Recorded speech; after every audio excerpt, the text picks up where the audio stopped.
Good people, it is another Friday night, which means your boy, one half of your dynamic duo, Cool McCain, is in the building.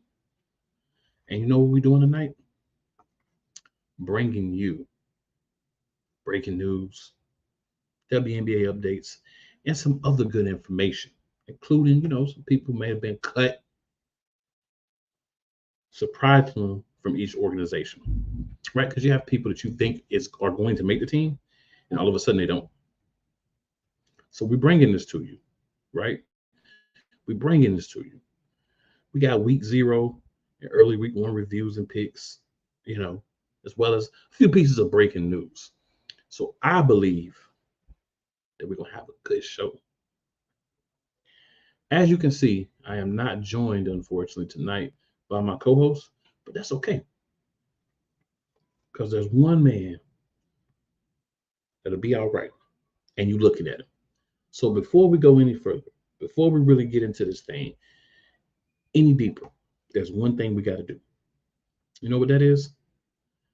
In case it's your first time, your third time, your fifth time, your thousandth time, just want to remind you who we are.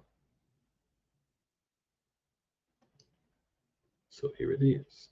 The play callers.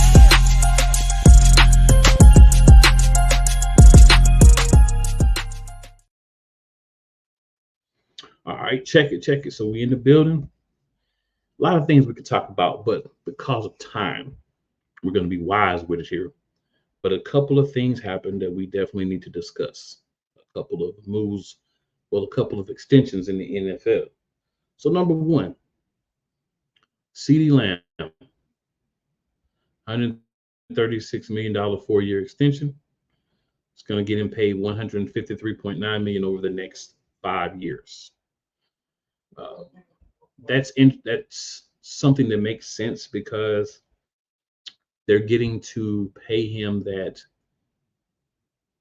smaller salary, right?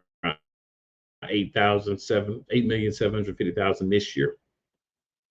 And then, the big contract will kick in 2025, 26, 27, 28. So CeeDee comes off the board. I joke a lot, Arlington football team, blah, blah, blah, this, blah, blah, blah, that, because, we have fun with it, right?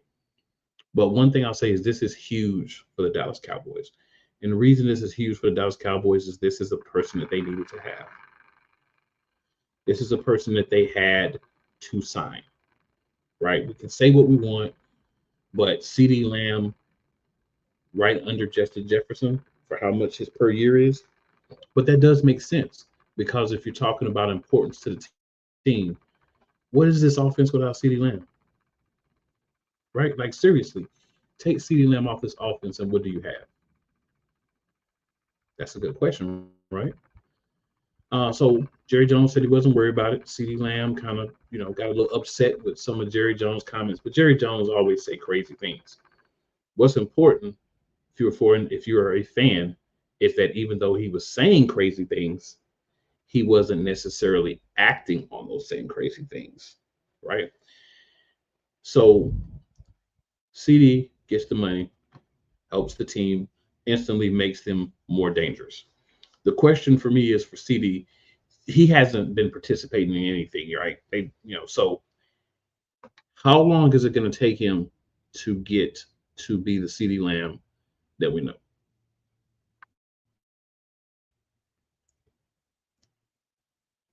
We don't have the answer to the question right now. We don't know how long it's going to take him to get in football shape if he's been working on his own, what he's been doing. But what we do know is he got what was his guarantee? I was just looking at that. I think his guarantee was $100 million.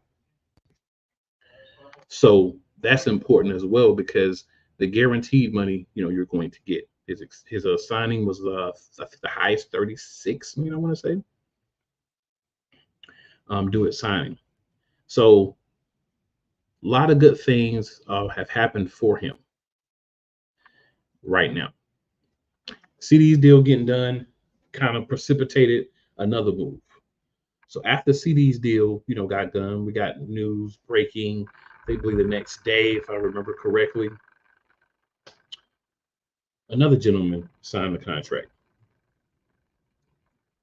4 years, 120 million, 76 guaranteed. Brandon Ayuk. So Ayuk is signed for 5 years as well. He'll still get his uh, hit for this year, which is 14,124,000, and then the other years of the contract will bust in after that. What I love about both of these deals is I think the guys were paid according to their current value, right? Like we don't know what's going to happen in 24, 25, 26, 27, 28. We don't know. But what we do know is that these guys are signed through those dates. So what happens is you look at it, you think to yourself, all right, I've got Ayuk signed, all that good stuff. So we know where the 49ers have to focus next. And I do have a message from my co-host. He wanted me to let everyone know his feelings because he feels like he needs to comment because he is a fan of the 49ers. I ain't gonna knock him for that. His thoughts, his comments, his beliefs on this are very simple. He believes that Ayuk should have been signing his deal. This was the deal that was been on the table for him, but that he wasn't signing it because he was wanting to be in a situation where he could try to get Pittsburgh into a battle with San Francisco. He turned down more money to go to some bad teams. My co-host did say all along that he didn't think Ayuk wanted to leave. I kind of laughed at it a little bit all week, talking about, man, whatever, blah, blah, this, blah, blah, that. But, I mean, seems to be accurate. Seems to be accurate. So you get Ayuk. Now you switch your focus if you're there at Trent Williams because there's another person that you got to get signed and ready to do some things, for your team to help you win. But for me, I think a huge signing, both of those huge guys that you needed to get in. The quicker you get a guy in, the less you have to worry about all the other chitter chatter, pitter patter, and talk. Right? They're there. So there's no more, what's going to happen with these guys? You don't have to deal with any of that any longer. So to me, that's a win for those organizations, those front offices, and for the player because they can get in and play. Now, Ayuk had been at one point being at camp, but what my co-host did advise me of, and again, he's a 49ers fan, so we're going to go off of his knowledge on this one. He also advised me that what's happening with this specific team is they were in a situation where they had been kind of letting him off by saying, he had back injury and whatever. But they had gotten to the point where they were like, no, we're not doing it anymore. If you're not going to come in and show up, then you're not going to get paid. We're going to start fining you. And according to my co-host again, I have to trust his knowledge because I don't follow the 49ers that in depth. When he didn't want to get those fines and everything, once that started to happen, that's when they got him signed. That's when they got him in the building. So if that's what it took, that's what it took. But he's there, he's signed, right? Now, we got Ja'Marr Chase on the other hand. No news yet on a new contract for him. And, it looks as if there's some dissension there without the new contract. The coach is saying he will play week 1, so that's fine with me. I don't have a problem. Ja'Marr Chase plays, and I think he can come out without really doing anything in the preseason and still do his thing. But I also will say, a guy like Ja'Marr Chase being unhappy, displeased with what's happening, is probably going to do more to negatively affect what's happening than you want. So I think you have to get these guys paid. You have to get these guys in situations where they're feeling good. They're playing their best. They're not saying, the organization doesn't care. So if the organization doesn't care, why should I care? We don't want that. We never wanted that. No team wants that, right? I mean, and people can say like, oh man, that's great because if they this, they that, then that makes it better for my team. I'm not going to be that guy, y'all. We're not going to do that up on here tonight. You want everybody to be at your best. You want to beat teams at their best. If we're talking about championships and those things. Yeah, some people are like, whatever. I mean, if somebody gets hurt, they get hurt, but because somebody's not all the way locked in due to what's happening, I don't think that's something that we really want within what we're trying to do. So those are moves that have been made. And then, of course, Jamar Chase is a move that needs to be made. Hasn't been done yet, but needs to be made. So moving forward, all eyes are going to be in Cincinnati because those other guys are off the board. So once the other guys are off the board, all eyes are on Cincinnati. So Cincinnati, you're the last one standing with a wide receiver that wants to get paid that is not paid. So what are you going to do about it? Very good question, right? So we are going to move on, and we're going to talk about some of the guys that surprisingly to us got cut, right? So I kind of looked through some lists of that, compiled based on my expectations of who would make a team, and this doesn't necessarily mean like it's somebody I expected to be a starter, because we're talking about cuts. So if you're getting cut, you're not a guy that was on the radar to start, but maybe a solid backup. In some cases, guys that could have possibly been starters, maybe, but just a lot of cuts. So I want to kind of dig into that a little bit and give you guys some of that information, because there's so much information about cuts and there's so many different ways that you spin it. But at the end of the day, everybody doesn't get the same information. Everybody doesn't have time to read and go through and kind of get some of this information. But that's what your boy is here for. All right, so let's get into it, y'all. So we're just going to do it in order by the teams or whatever. It makes it simple. So Desmond Ridder for the Arizona Cardinals.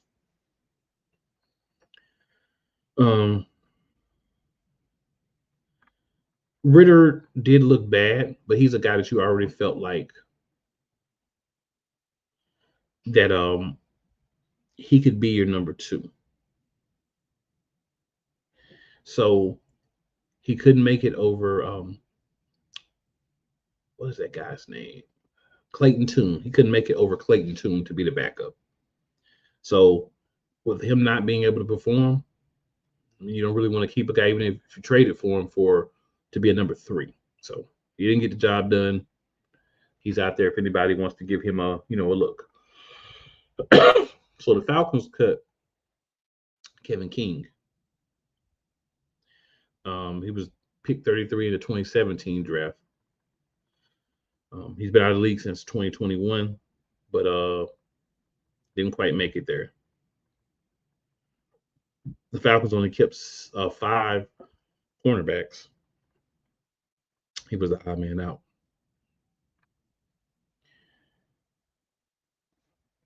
So Baltimore Ravens, we're going to go with Anthony Miller, the wide receiver. But you got – so it's funny to me, y'all. I'm an Eagles fan.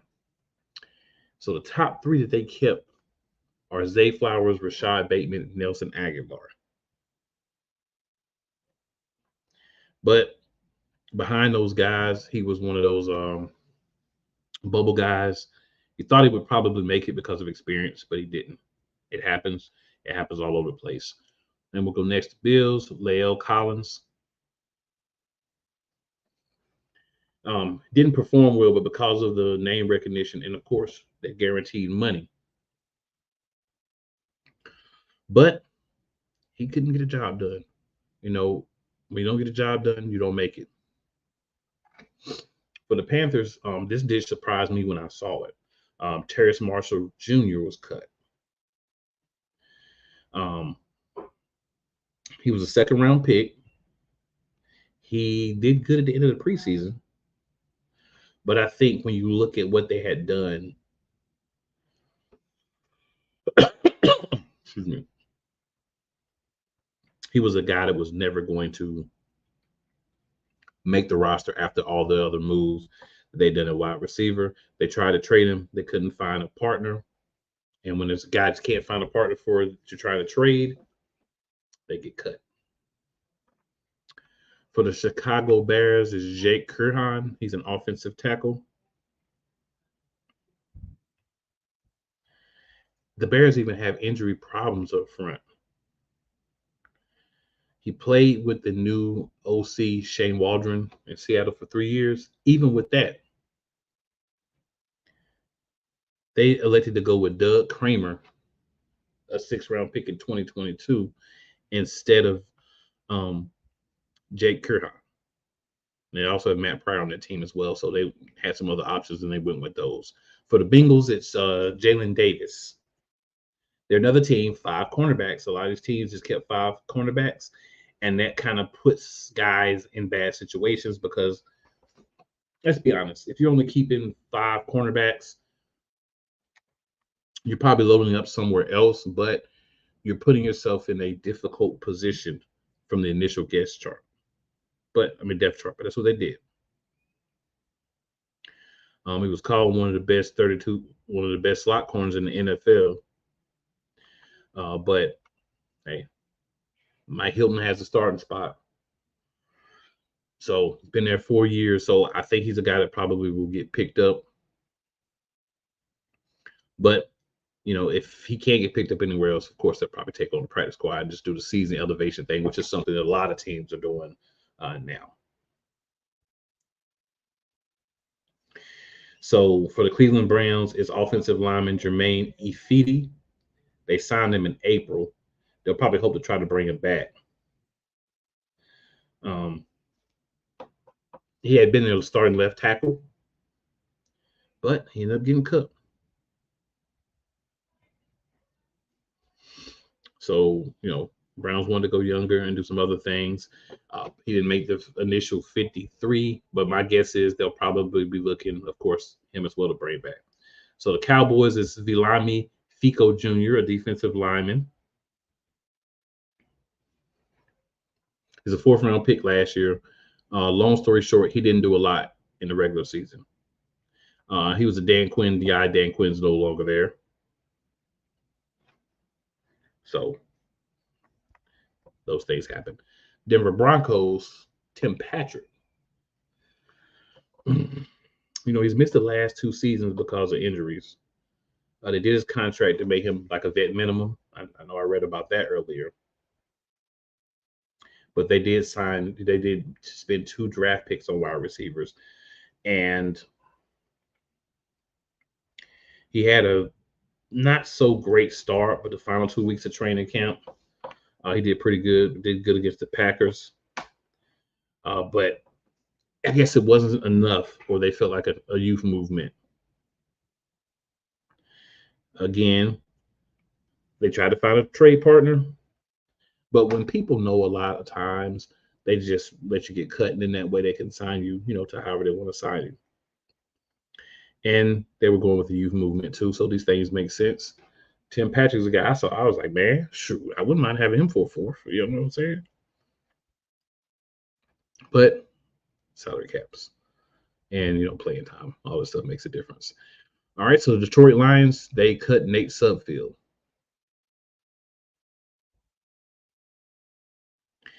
He was a guy that had the ability to possibly be their QB2. But Hooker took his job.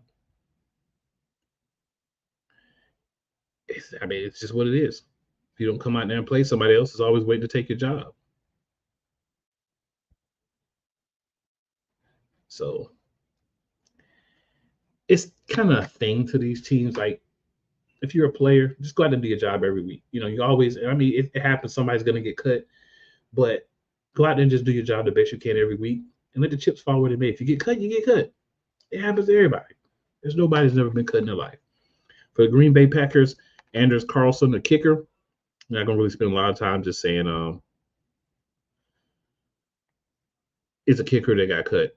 We're going to kind of rock with that. We ain't going to really, go too deep into that because there's really no need to do so.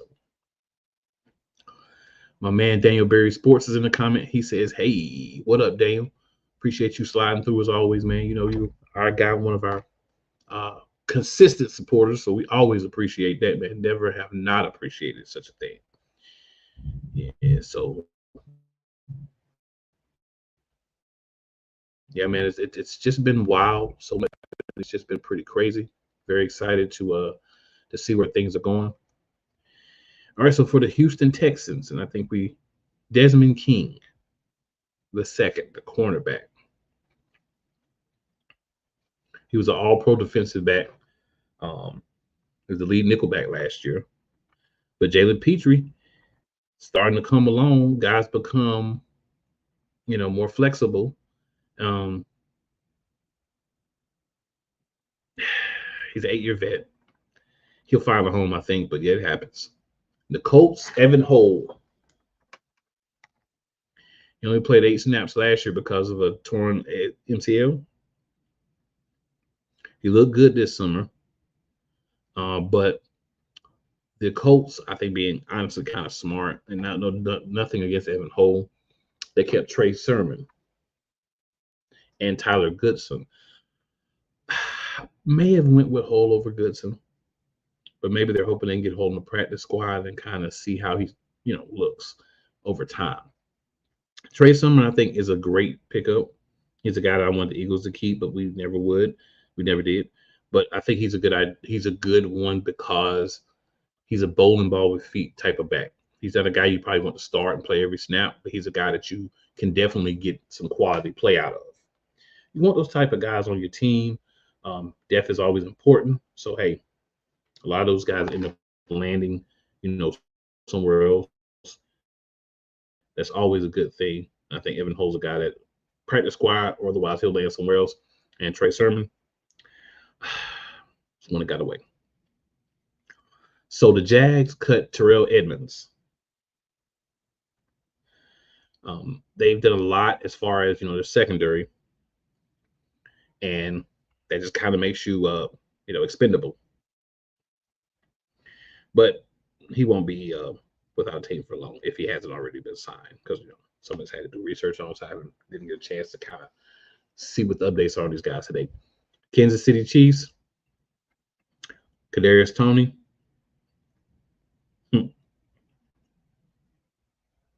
I don't think anything else needs to be said. The Vegas Raiders cut Jalen Guyton.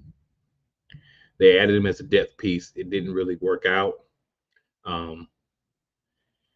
He had an injury. Trey Tucker, DJ Turner, other guys stepped up, and when you're not there, the best availability is availability. And if you let other guys come in and get that spot, it's hard to get it back. And if you're a guy that was already kind of an expendable piece that had to make the team, unfortunately, that's how the ball bounces. For the Chargers, we had Tremont Morris Brash. He's an edge rusher. He looked really good, steady in training camp. But crowded edge room for the Chargers. They always have a lot of rushers. So he didn't quite do enough, I guess, to make that team, but looked pretty decent. So the Rams, the main person that kind of felt like they were going to cut maybe was Ernest Jones, and they actually did end up trading him to the Titans. So they were able to, get some things back. I won't go into the details, but just they made a trade to the Titans for him, so they were able to, get some value back. The team decided to go with Omar Speights.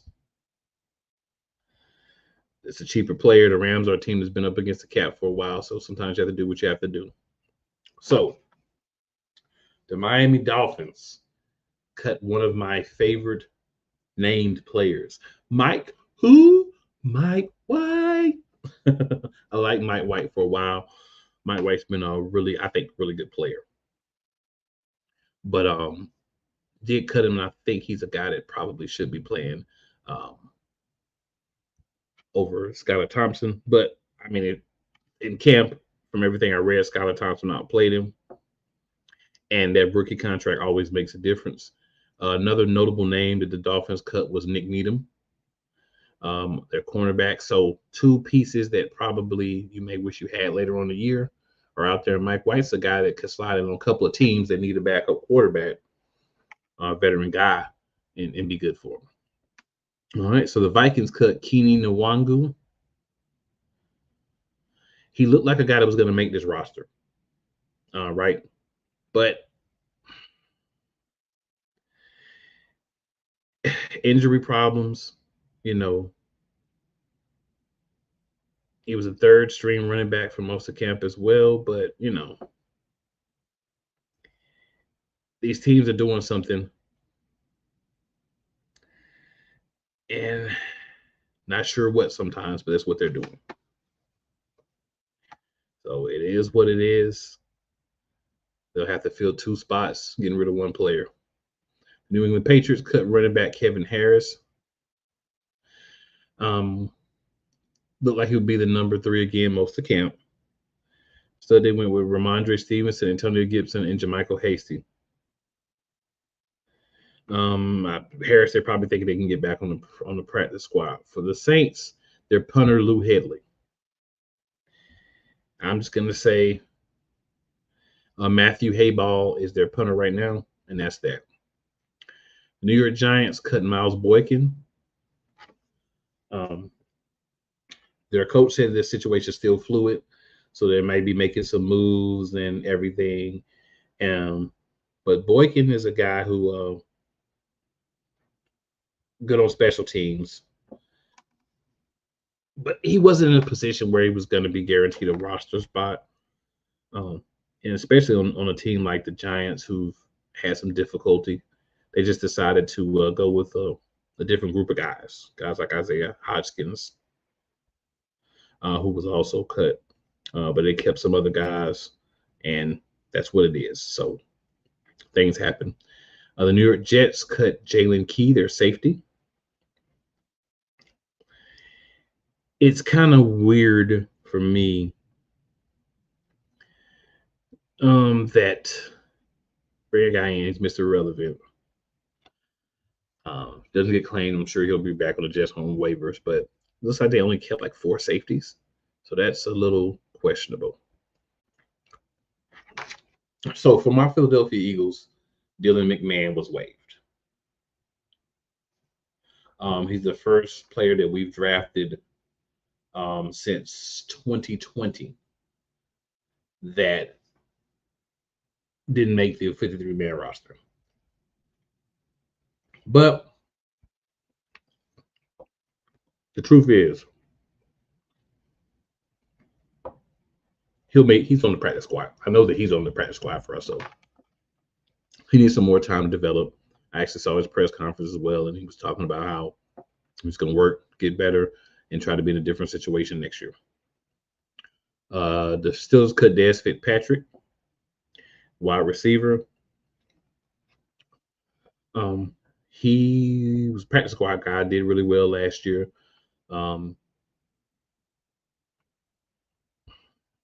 Another one of those teams, the Eagles did this as well, just only kept 5 receivers. So when you're only keeping 5 somewhere because you don't want to have an overflow from other positions, it just happens. The numbers it just happens. For the 49ers, it's Eric Saubert. He's a tight end. He's the second best blocking tight end behind George Kittle, so that has some value. They did also weigh some other draft picks, Cameron Latu and Braden Willis. They only have 2 tight ends, like the Eagles do as well, Kittle and Jake Tongas. So they'll probably be looking to make a move somewhere down the line. A lot of these rosters are really fluid, but it's worth to me kind of putting everybody down on game and talking about this a little bit. So we'll slide on the Seattle Seahawks. DJ James, he's a cornerback, 6th round rookie out of Auburn. The only draft pick they waived. They waived him in favor of D. Williams, who was an undrafted free agent, who outplayed him. One of the things may be that Williams also has value as a kickoff returner. A lot of times you want to keep guys that can play multiple positions. Some teams don't, but normally you want to keep those guys. Right, Tampa Bay Buccaneers, Sterling Shepard, wide receiver. He's probably the most surprising, but he was really good until he tore his ACL in 2021. He just hasn't been the same. They'll probably want to try to bring him back from the practice squad. Probably be the best that he'll be able to do until he can, maybe get on the, get some snaps on a team that has a quality quarterback. It may help people see the real value. We'll see. We'll see. Tennessee Titans, they cut Gabe, Judy, Lally, and Trey Avery. They had 2 cornerbacks and L'Jarius Sneed and Chidobe Awuzie that missed a lot of camp. Both of them being cut was a little surprise. Avery was probably a little lesser of the surprise, but the fact that they didn't even keep one of them kind of tells us that, we was talking about some of those players earlier, the teams cut, it's kind of like a numbers game, but they would do well on another team. This may be another team for one of those cornerbacks. The Commanders cut KJ Henry, a defensive end.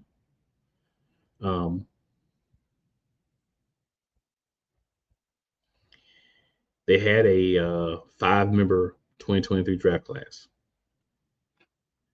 They only have 2 of those players left.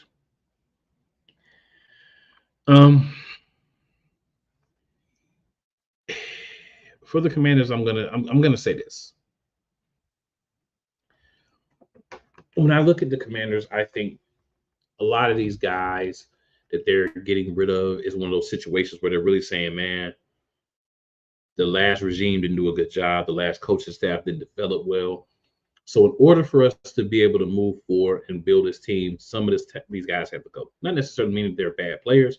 It just may not fit the new Washington Commanders philosophy. And I really hope they do something about that, Nate. I just really hope they do something about that, Nate. So that's that. So we are going to move on.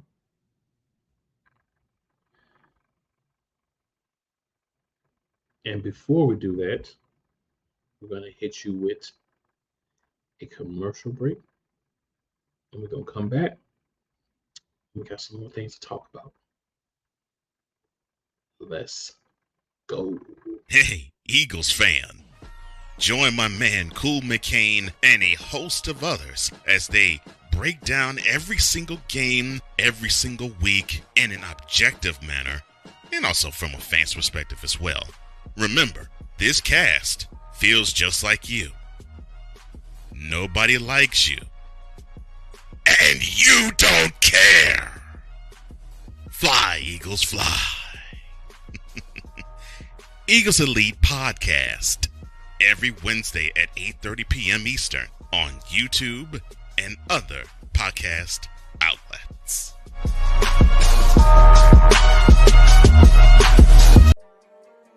Cool McCain. You thought you wanted Gunther against Chad Gable, but you didn't. And I'm going to tell you why. Chad Gable would take everything that Gunther's done and bury it. The Playmaker. It was on site. AJ Styles walked out there, seen LA Knight. Oh, okay, then LA Knight hopped out the car. Let's go.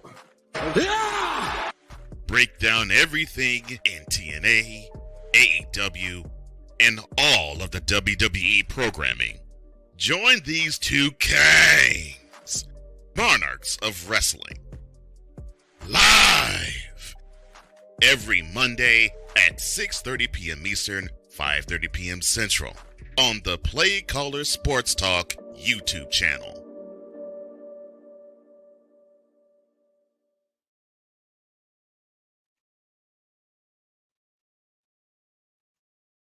All right, y'all. So we're back in the building. Had some technical difficulties, but shout out to Real Wise Radio, where you're also listening to us, and also 502 Angel Radio. So these are 2 other places that you can hear PlayCallers. So it's time to keep it moving, y'all. So let's talk a little WNBA, right? So a couple of things have happened in WNBA. We're going to talk about some power rankings, but before we do that, I just want to shout out the players of the week. A lot of times, you may not get an opportunity to give the ladies their flowers, but this is one of the times I want to make sure that we did that. And I definitely want to make sure that they got their love. So essentially, we had 2 players of the week, of course, one in the East and one in the West. In the East, we had Caitlin Clark, Indiana Fever. For last week, 25 points per game, 5.0 rebounds per game, and 9 assists per game. So clear, clean, solid numbers. You don't always get those, but clear, clean, solid numbers. On the other side, Western Conference. A person who a lot of people are saying would be the runner-up for the MVP. I have Arike Agumawale slightly over her, but it's not enough of a difference where I feel like there's a huge, gap between the two people. But Nafisa Collier had 25.6 points per game, 9.2 rebounds, and 3.4 assists. And she is what you would call a walking bucket. Asia Wilson is another lady that you can say that about. Arike is also another person to say that about, as well as Kalia Copper. So many ladies, the Gold Mama, Jewel Lloyd, throw her in there always as well. But digression happens from time to time when we talk sports here. But just want to shout those ladies out. It's great that we're getting, a couple of weeks left in the season, and we're starting to get the regular season. We're starting to get these ladies moving themselves along. So we had the argument. Caitlin Clark, Angel Reese has been going on all season. So if you noticed a lot of players, Arike Agumawale actually was talking about this. These are two ladies that actually like each other. It's hard to put them up against each other because they don't have the same position. They don't play the same. So one is more of a post player. She's going to get more rebounds. Shots going to get blocked more. One of the things I would like to say, and we talk a lot about what Caitlin Clark, her turnovers. I would like to see Angel Reese get more blocks. I know she does some shot altering, but I want her to work on being able to get more blocks and being a little bit more of a physical force there now. But Camila Cardoza also down there with her. But I think there's something else that'll come. I think the mid-range shot will come for her. I think the getting the rebounds, timing for blocks and things like that, like she has for the rebounds, is going to come. I don't know if she'll ever be the scorer that Caitlin Clark is, but she's someone that definitely can play this game. Definitely has a place in the league. Excuse me. No matter what you want to say about her, she gets the job done. So I love that. I wanted to bring Angel just slightly into the conversation, but Caitlin, really amazing week. Her, Angel, a lot of the rookies talked about that break because they've been going. They've been going since the start of the last NCAA season, essentially. So them getting that break, that 3.5 weeks or whatever it was exactly off, almost a month, I think it was invigorating. Relaxation. We saw a lot of them go, hang out at the beach a couple of days, relax. Nothing wrong with that.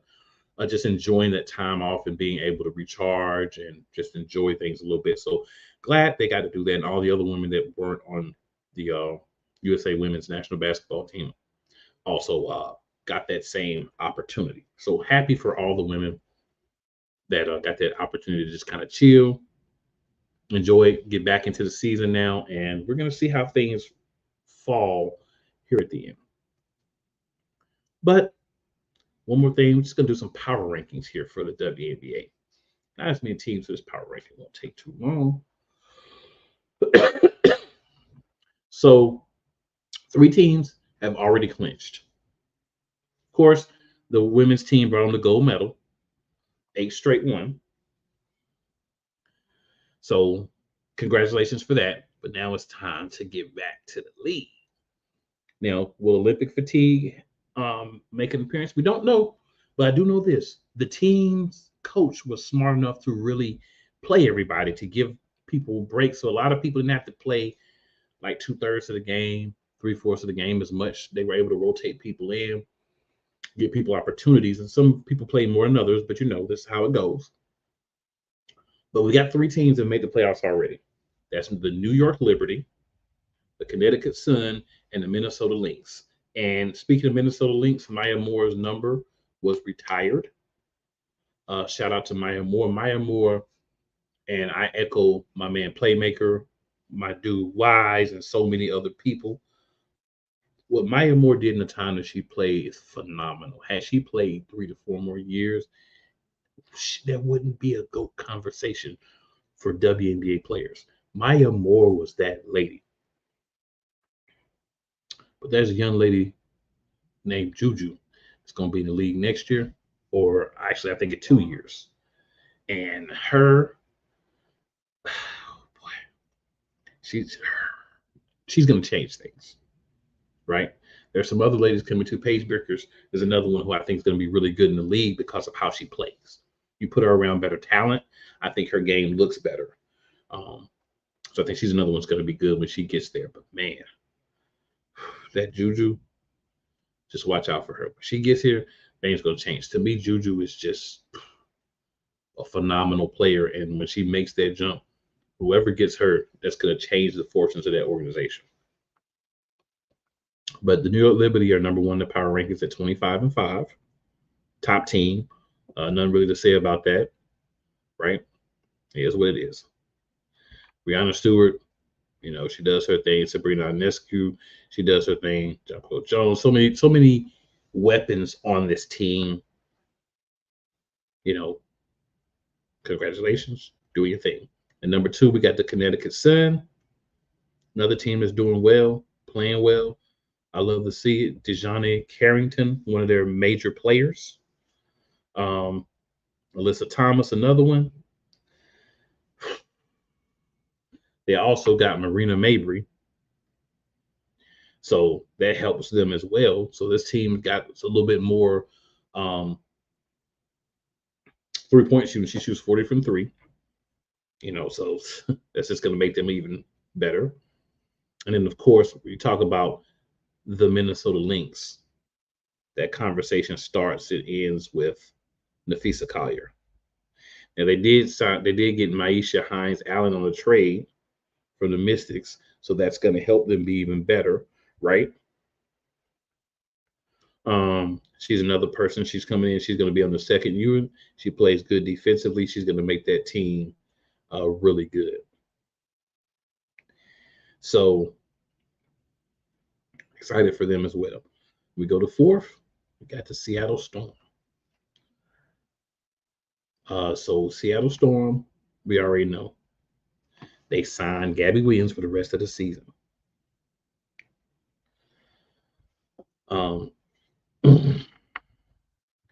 That's going to be wild.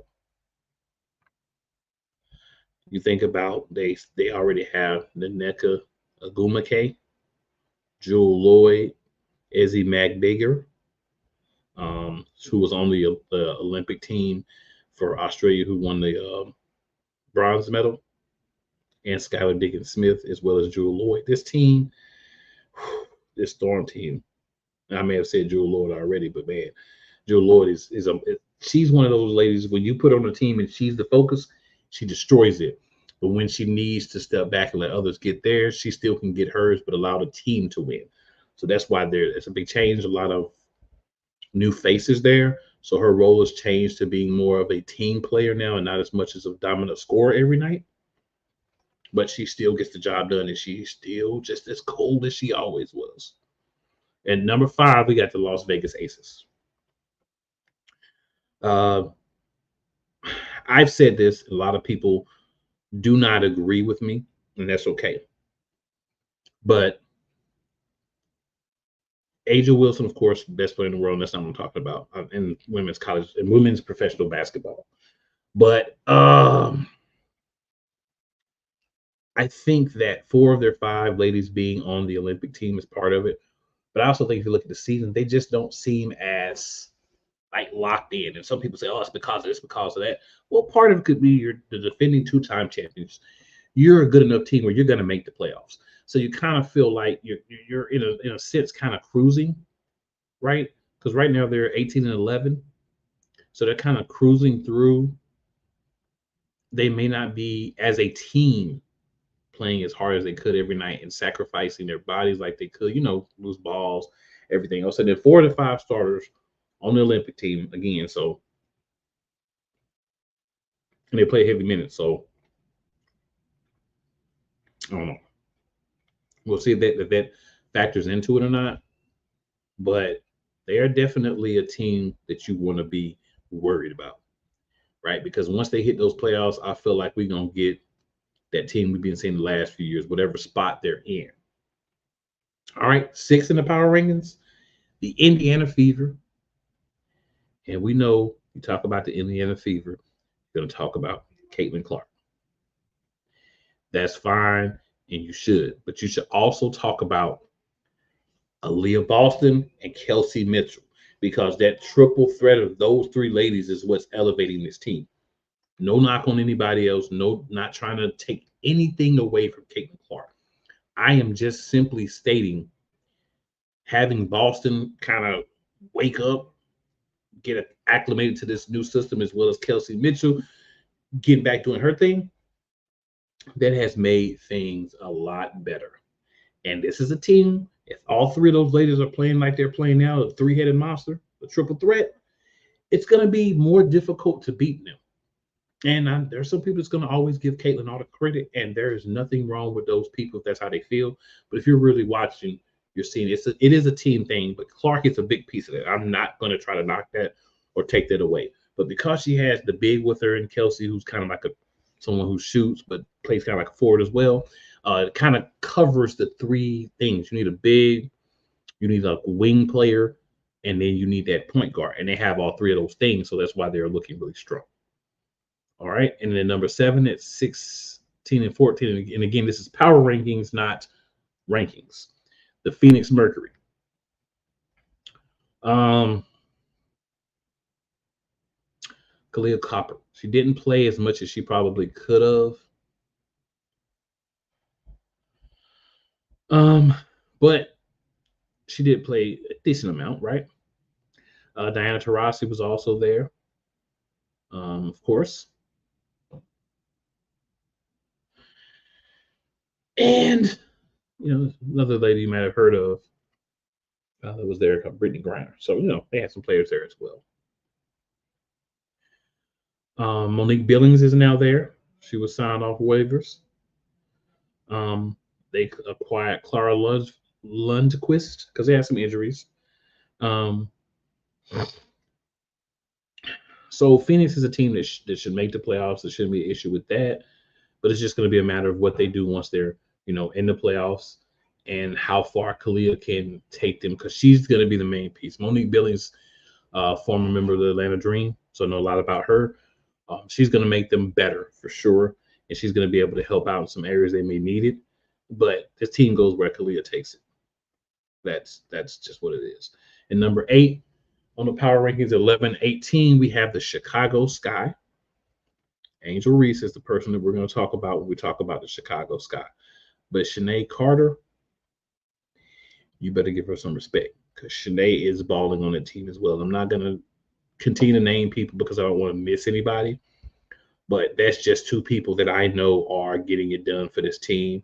We also talk about the fact that Camila Cardoza got back late, but she's doing what she needs to do, right? And that's all you could ask. Reese having a great year with the rebounds, offensive and defensive. She's still leading all rookies in rebounds, even if you take away any rebounds from her own shots. That's been a knock some people have used against her. But Shanae here with Witherspoon, this is the best Shanae I've seen. And she was on the Dream at one point. She was on the Sparks. She didn't get put off those teams because she couldn't play. It was because there was a disconnect between her and the coaches and how she plays. Her attitude, how she feels about the coach, how the coach feels about her affects how she plays. That's who she is. Not knocking, it's just who she is. At number 9, we have my Atlanta Dream.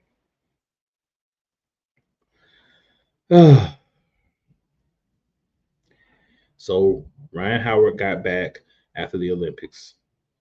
Jordan Canada got back in the starting lineup. Tina Charles, Alicia Gray, Naz Hillman. That's a good lineup. You just kind of sometimes have to switch things around when it's not working. The big thing for the Dream is continue to win games. You're in 9th place, but you only have, 10 wins. So we got to work on that. They have the talent. It just, for some reason, has taken a little time. Maybe just need to get the right lineup together. But let's make some things happen. Let's try to make a run. At 10, you got the Dallas Wings at 7-22. It's kind of tough. Sato Sabali is back. She makes a big difference. She's another dominant player that they have when she's playing. Tierra McCowan also had a good game. And you kind of need multiple people to have really good games. You can't put it all on the back of a Boomer Wiley. And I think they're starting to understand that. And I think they will make a run here at the end. I don't know if they'll be able to make the playoffs, but I think they'll at least make a run. And that'll be important. Washington Mystics, it's a tough team. Shakira, Austin, and Brittany Sykes are back. They're playing well, but it's another team. Injuries have kind of hurt them a lot.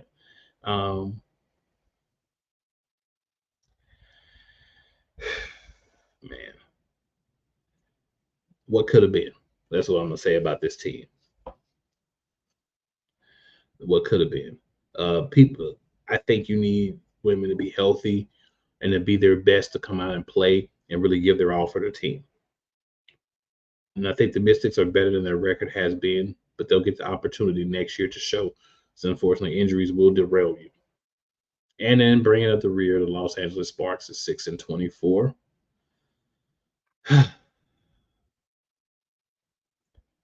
Odyssey Sims had a good game the last game. I mean, Rickea Jackson is now in the starting lineup. It just took a while for them to do that. And I think that's going to affect her. Well, I know that's going to affect her ability to try to be someone that plays well for that organization, because you're getting in late, so you don't have the same opportunities that someone else may have for you. That's okay. Things happen. But what I do know is Rickea Jackson is nice. Cameron Brink will be back next year, and that team will be not where they're at now next year. I truly believe that for them. So another team I'm just excited about what they're going to be able to do in the future. Right? So this is what I'm going to do. We're going to talk about the ranked teams from week 0 and week 1, what they've done so far. Also going to shout out Colorado, because you're going to get something said about Colorado every week on this show, because I'm a big fan of Coach Prime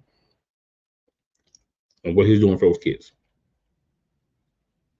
He's teaching those kids how to be men as well as football players. He's got kids on that team that have children of their own. He set up an account through a bank for every one of them with $2,121 in it. Right? Got that set up with the banks. Banks helping out, supporting in the community. I love it. It's something I may do you may hear me talk about another time, but I just want to at least throw it out there while I'm talking about Coach Prime. Colorado didn't look the best, but that North Dakota State team, they beat good teams. So a win is a win. Just got to go back and come out and be stronger next week. That's what you want to do. Now, week 0/1 of the season, you have to talk about Florida State and Georgia Tech. 24-21. Georgia Tech wins by 3. They got a last-second field goal to win. They had missed the field goal early in the game. Florida State, a lot of people are saying DJ Uiagalelei is not a good quarterback. I can't really say that about him this year. I mean, we can talk about what he did in the past and the reason why he's in Florida State now, but they didn't really unleash him, allow him to do too much in this game. It's like they were kind of saying, we don't know yet, so we're going to kind of play it safe. The defense has to be better. Their linebacking group, and I know a lot about linebackers, just needs to improve. And it's not necessarily they don't have the guys. It's just learning the system, understanding things. A lot of those guys are transfer portal guys, coming in with guys that were already there. So just everybody learning each other, what you like to do, what you don't, what works for you, where you like to be, where you place, all those things. It just didn't happen. Man. So Florida State did suffer unfortunately, a loss. I mean, teams lose. It's not the end of the world, believe me.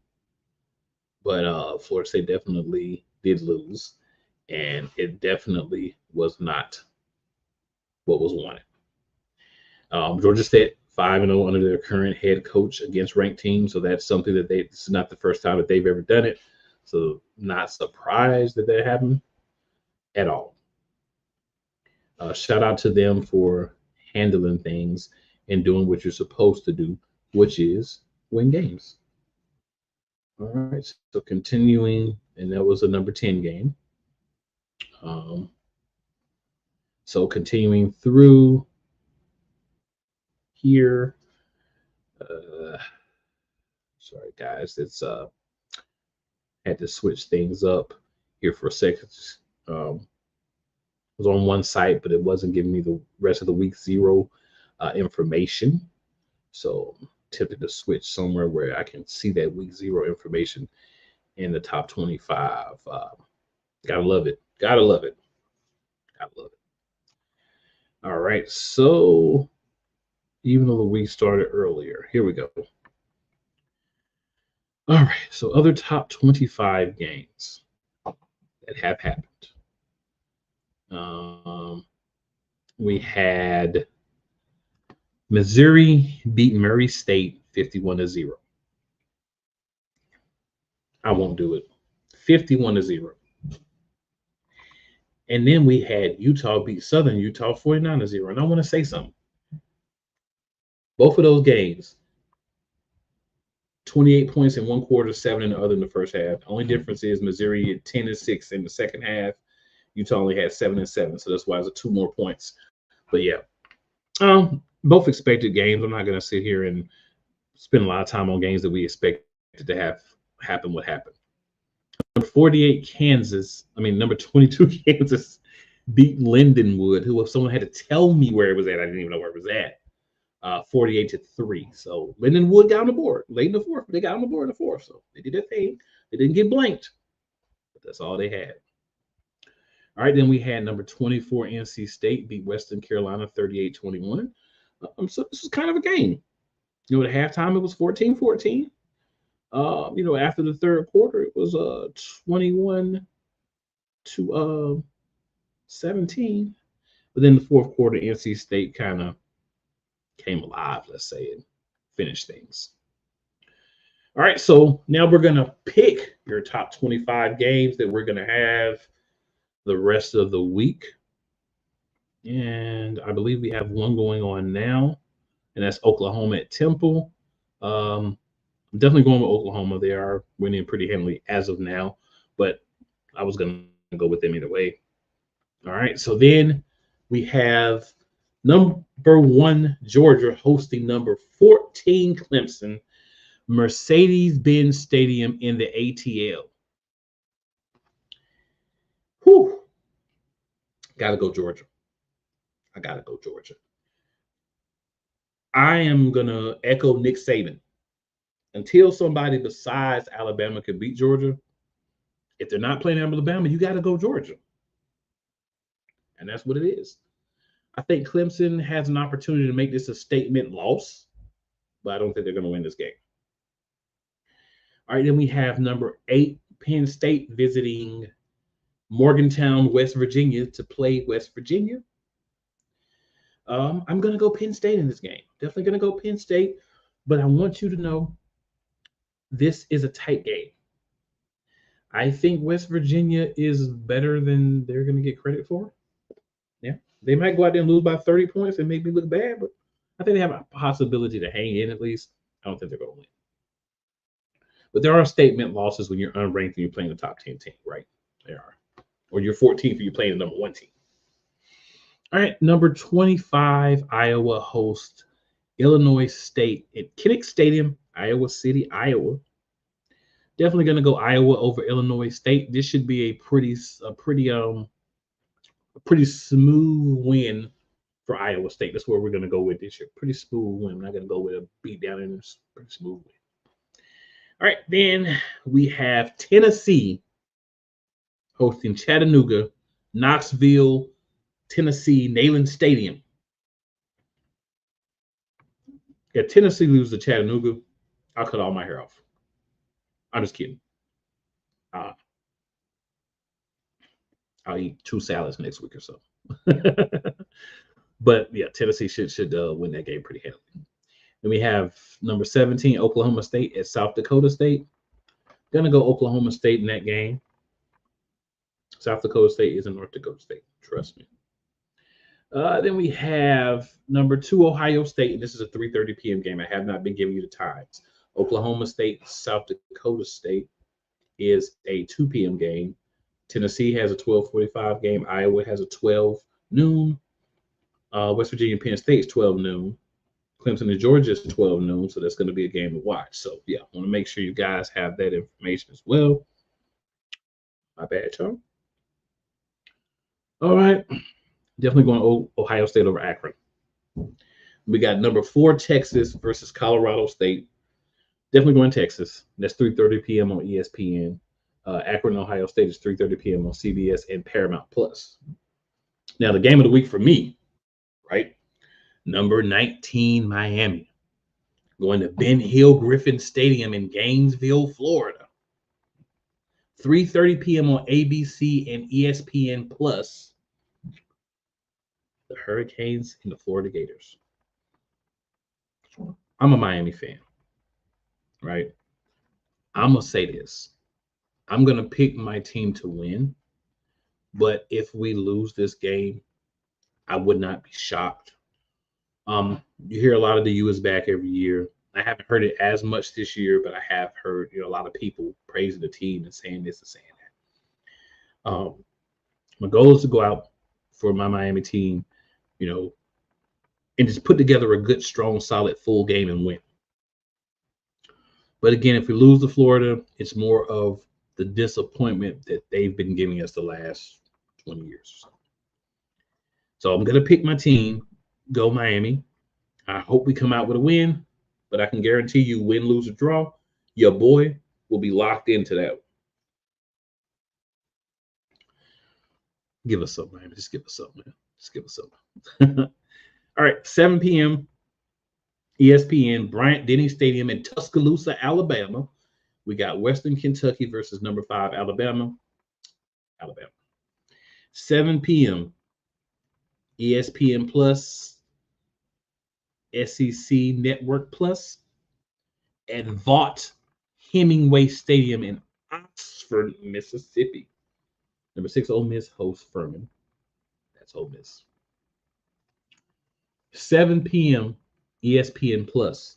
Number 18, Kansas State hosts unranked UT Martin at Bill Snyder Family Stadium in Manhattan, Kansas. Kansas State. All right, a couple more for you guys. This is a good week for ranked teams. That's pretty much every week, though, right? Number 3, Oregon at Autzen Stadium in Eugene, Oregon hosts Idaho. Oregon's going to be winning this game. Then we got number 7, Notre Dame, 7:30 p.m. ABC, ESPN Plus at Kyle Field in College Station, Texas, taking on Texas A&M. Texas A&M is at home. A lot of people, SEC. Notre Dame is a unaffiliated football program, but the other sports are ACC. I'm going to go Notre Dame because I think Notre Dame makes a statement. For sure. Notre Dame. All right. We got 7:30 p.m. on NBC and Peacock at Michigan Stadium, Ann Arbor, Michigan.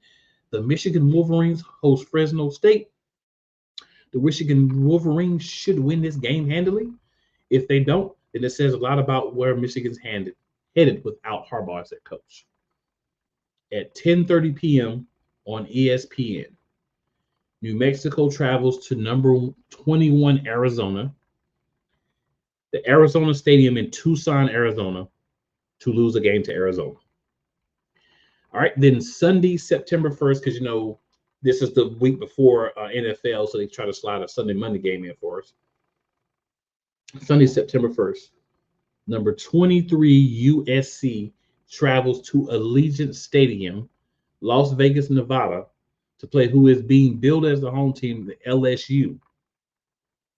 This is a neutral site game. I'm going to go LSU because I think LSU has a lot to prove, and losing this game proves a lot of what people have been saying against LSU for the offseason. But if USC pulls this upset, I could see that as well. Then we've got game number 2 from Florida State, who are currently ranked number 10, against Boston College, and this is at Doak Campbell Stadium in Tallahassee, Florida. Florida State has to win this game. Like, seriously, Florida State has to win this game. If Florida State loses this game, then their season is in a lot of jeopardy. This is another ACC game. So not just a loss, but 2 losses in the ACC to start the season. That'd be real bad for Florida State. I'm not picking an upset special this week. I'm going Florida State. Boston College does play them well, but I think Florida State understands the situation they're in. They're basically in playoff mode moving forward, at least until they can get a 5 or 6 good wins under their belt. Some of them in the ACC. So Florida State is the team that I'm picking to win this game. So, ladies and gentlemen, all the good people, those are the picks. And we have come to the end of the road like Boys to Men. If you check out the replay of this, hear this later, any of those things, what I would just ask you to do, hit your share button, hit your like button, hit the subscribe button if you haven't already. If you're listening to us on any other platform, please drop by, show your boys some love, youtube.com/@RealPlayCallers, or just search @RealPlayCallers on YouTube, and we're going to be done. All right, so good people, just want to advise you, and yes, there was someone in the background, it'll be all right, that it is never where you start, it's always where you finish. And as always, make sure that you tell 4 your friends and 4 people you may not like so much, or that you think is your friends, they're not. So we'll be back next week. It will be me. Will also be my co-host. So appreciate everybody that tunes in, everybody that watches the replay. Shout out to everybody. And we are done. See you back next week.